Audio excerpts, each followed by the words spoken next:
తెలంగాణ కుంభమేళాగా పిలువబడే మేడారం సమ్మక్క సారలమ్మ జాతరకు భక్తుల రద్దీని దృష్టిలో ఉంచుకొని తెలంగాణ ప్రభుత్వం భారీ ఏర్పాట్లు చేస్తుంది.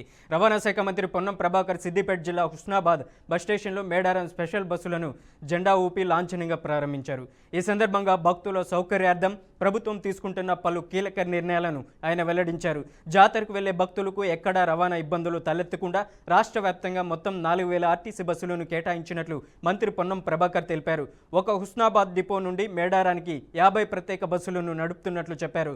ప్రయాణికుల రద్దీని బట్టి బస్సుల సంఖ్యను పెంచడానికి అధికారులు సిద్ధంగా ఉన్నారని, ఎవరూ ఇబ్బంది పడకుండా గమ్యస్థానాలకు చేరుకోవాలని పొన్నం ప్రభాకర్ సూచించారు.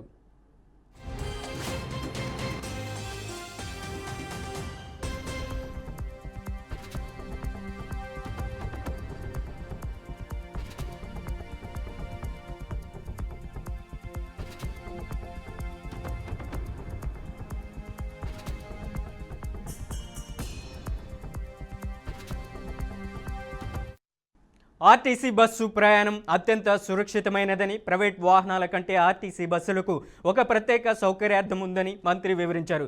భక్తులు నడక సాగించే అవసరం లేకుండా నేరుగా అమ్మవార్ల గద్దెల వరకు వెళ్లగలిగే రవాణా సౌకర్యం కేవలం ప్రభుత్వ బస్సులకే ఉంటుందని స్పష్టం చేశారు. ప్రైవేట్ వాహనాలతో రద్దీ, ట్రాఫిక్ సమస్యలను నివారించేందుకు ప్రజలు ఆర్టీసీని ఎంచుకోవాలని కోరారు.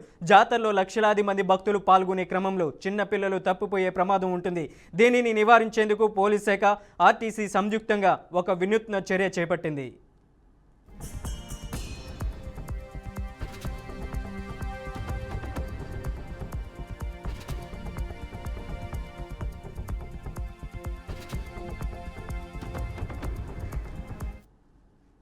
జాతరకు వచ్చే ప్రతి చిన్న బిడ్డ చేతికి పేరు, తల్లిదండ్రుల ఫోన్ నెంబర్ నమోదు చేసిన ఒక ప్రత్యేక బ్యాండ్ను కడతారు.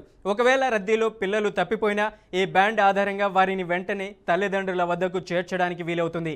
ఈ సౌకర్యాన్ని ప్రతి ఒక్కరూ ఉపయోగించుకోవాలని మంత్రి సూచించారు. హుస్నాబాద్ నుండి ప్రారంభమైన ఈ బస్సు సర్వీసులు జాతర ముగిసే వరకు నిరంతరాయంగా అందుబాటులో ఉంటాయని, పర్యాటకులకు ఎటువంటి ఇబ్బందులు కలగకుండా అన్ని జాగ్రత్తలు తీసుకుంటున్నామని మంత్రి పొన్నం ప్రభాకర్ భరోసా ఇచ్చారు.